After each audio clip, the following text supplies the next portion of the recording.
Ishizu Ishtar, the woman who took advantage of Kaiba's color blue fetish in order to start the Battle City tournament.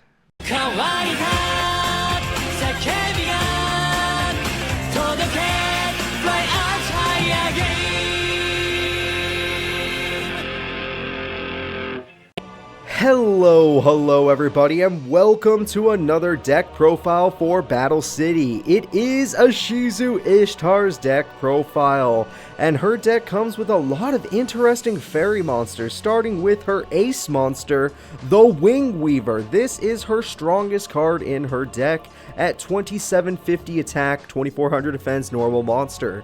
This Wing Weaver is a beast. It's stronger than the Dark Magician by 250 and is just a really solid card when it comes to attacking. And now when we get into Ishizu's rare cards, that's when things get a little bit strange. Ishizu Ishtar's rare cards are the Exchange of the Spirit and Muko. Exchange of the Spirit is a very interesting card that kind of got nerfed in the actual card game, but in the show was just completely busted. What it does, if both players have 15 or more cards in their graveyards, all you need to do is pay 1000 life points, and then each character or each player is forced to switch their graveyards with the cards in their deck and then shuffle their new deck, which was their graveyard.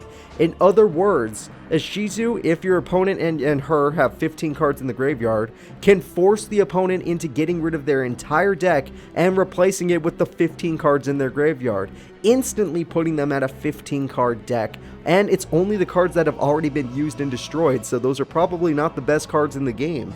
That is pretty freaking incredible and super unique. This card gives her actual deck out potential and honestly is just a really fun card to see. Her Muko, on the other hand, is another very interesting card. What it does is when your opponent activates, or anybody activates an effect that it causes a person to draw cards, that means you can activate this trap card. Both players get to see the cards that were drawn by the card that the character or the player activated, and then all of those cards get discarded to the graveyard. In other words, if somebody activates a Morphing Jar, which I did give her, if somebody activates a Morphing Jar, both players must reveal all the cards they drew from Morphing Jar and throw all of them away. If somebody activates a Pot of Greed, they must reveal the cards they drew and throw them away. If somebody activates a Graceful Charity, they must reveal the cards they drew and throw them away. Card Destruction, reveal the cards you both threw, throw them both away. In other words, she will throw away the cards you are trying to draw. She is anti-draw power. In fact, all she's going to do is fill up your graveyard so she can activate her Exchange of Spirit trap card. It is really freaking good. It's a good combo, honestly. I really like it. So, getting on to her stats, Ishizu Ishtar's attack stat is actually above average. It's pretty damn good. This is a little bit surprising given that she uses Earth Fairy monsters in the Battle City tournament. So the Earth Fairy monsters that she uses, well, she doesn't just use Earth Fairy monsters, I gave her something too. It's a fairy deck, she needed a little something. The beater monsters she has in her deck are 3 in particular. The Hysteric Fairy at 1800. Zolga at 1700, which just hits the average, and Mudora at 1500, which is below average, but its effect says for every fairy monster in your graveyard, this card gains 200 attack. And her whole deck, except for like Morphing Jar and another card I gave her, which I'll talk about later, are fairy monsters. So her deck has some actual good attack stats. She could beat most people in this tournament. Everyone that's below average will be defeated by her in terms of attack. And that is pretty good. Hell, anyone that's average will be defeated by her. So yeah, her attack stat is really solid. These monsters are all really solid beaters. Zolga has an interesting effect for healing. That's kind of nice, but ignoring that, we're going to move on to her defense stat. And her defense stat is average. It's actually not bad. 1500 defense is the typical average we tend to see. Sadly, her stronger cards like Hysteric Fairy, Zolda that I already showed only have like 500 and 1200 and not brought down her average. But the Mudora I showed you had 1800 defense. It is above the average. She has a monster called Kelbeck that has 1800 defense. That is above the average. And when this card gets attacked, the monster that attacked this monster gets bounced back to the hand. That's right. This is her Wall of Illusion, but it's an Earth Fairy. And she has the monster Keldo, and the monster Keldo has 1600 defense, which is, you know, above average. The average is 1500. But because she runs a Hysteric Fairy at 500, a Yugioh at 13, Zolga at 12, and Morphing Jar because of me and another card I'm going to talk about because that also lowers her average defense, she actually just hits the average exactly. Not bad at all. It's a solid deck when it comes to attack and defense. And with that, let us move on to her speed stat. And her speed stat is average, actually. It's not bad or good, you know? She doesn't exactly have the most special summons in the world, but it's not really about, for her, it's not really about the special summons. It's about the fact that she could throw away cards. She could search cards very easily. It's easy for her to get cards out of her deck, and it's easy for her to make it happen. The reason she could do this is because of cards like Card Destruction and Morphing Jar. That will speed up the duel quite a bit. Muko can also throw away your opponent's speed, so she can kind of be anti-speed in a way. But this is not really because of special summons. Not to say she doesn't have any. She has the card Yugioh. Yugioh is an Earth Fairy monster that when it's destroyed by battle, you roll a dice and then you get to special summon one Fairy type monster in the graveyard that has an equal level to the dice roll. If you roll a 6 or higher, you could summon her. She could summon her Wingweaver, because if you roll a 6, you can summon any monster with level 6 or higher in your graveyard if it's a fairy. So it actually works out pretty damn well for her. Now, she doesn't have the most special summons in the world, and she doesn't have the most deck searching in the world, so I couldn't give her that much, but she actually does have something, so she gets average speed. There's nothing wrong with that. Her deck is pretty solid all around so far. Her attack is the only thing that shines, and that's pretty nice. Moving on to her skill stat, she is incredible. This woman has some of the best cards when it comes to skill, and it will take some skill to use these cards because I gave her a full set of Needleworm. The reason she had this was due to balancing with me and my friend Wookie. We tested the decks, and she was never able to pull off her Exchange of the Spirit. So the only reason we were able to make it happen is by giving her triple Needleworm, which throws away her opponent's cards from the top of the deck. She gets to throw away 5 of them by flipping the card. And because of that, she can actually throw away most of their opponent's cards to the graveyard and get Exchange of Spirit pretty easily, since she only needs to get 15 in the grave. And since she has good attack, defense, and speed, she never loses duels too quickly. She can hold off for a while, making it easier for her to throw cards away, including her Muko card, which also throws cards away. And the reason her skill stat is so high is because her secondary win condition, it's not burn. It's not, you know, it's not anything like that.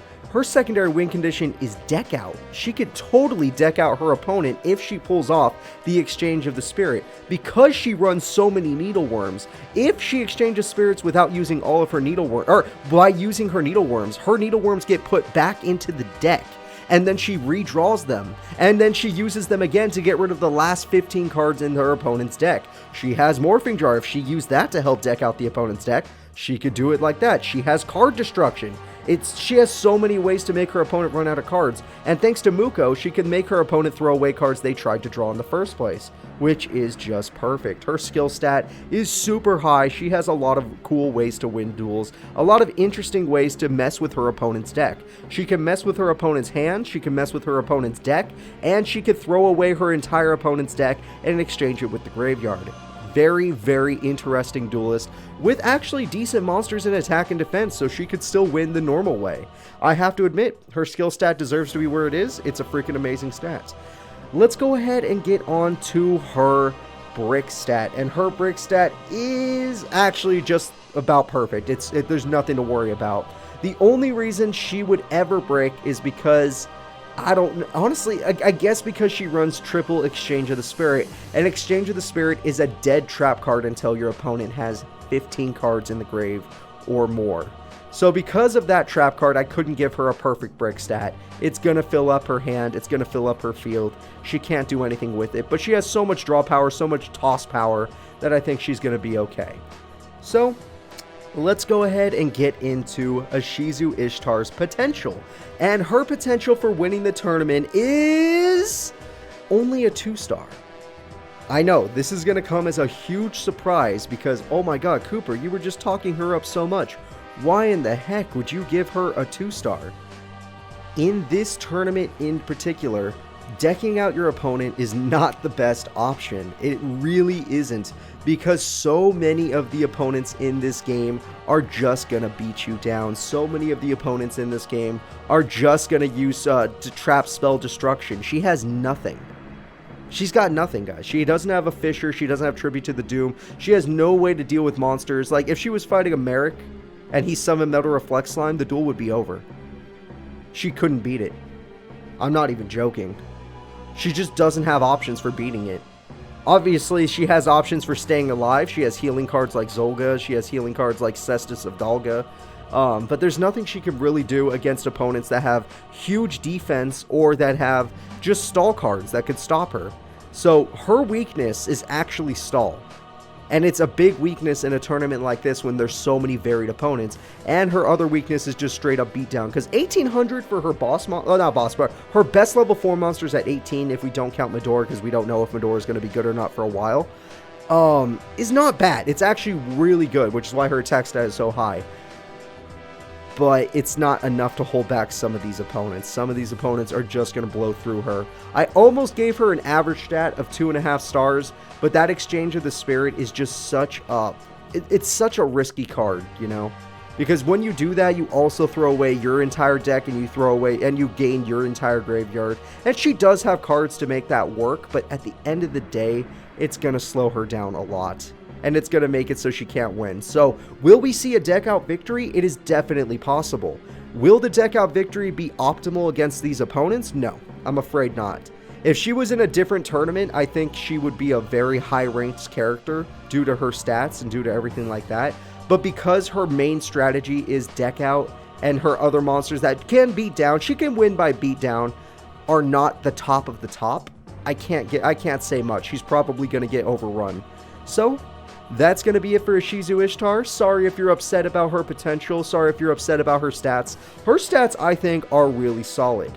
It's just the fact that her secondary win condition slows down her deck a lot, and it kind of ruins her ability to beat some of the stronger opponents in the series. Like, honestly, a Rex Raptor or a Joey Wheeler would just run her over. It would be really sad.